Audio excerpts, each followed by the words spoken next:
मोदक बनवणार आहोत, त्यासाठी थोडी खसखस मध्ये भाजून घेऊ, थोडं खोबरं थोडं भाजून घेऊ, थंड होईपर्यंत थोडं पीठ मळून घेऊ. पिठी साखर टाकत आहे.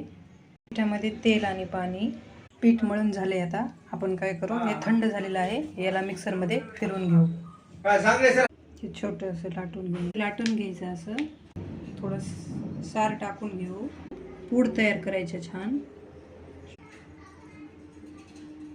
झाले आपले मोदक तयार. आता आपण तळून घेऊ.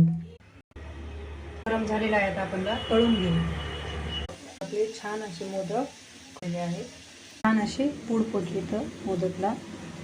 हे झाले आपले मोदक तयार.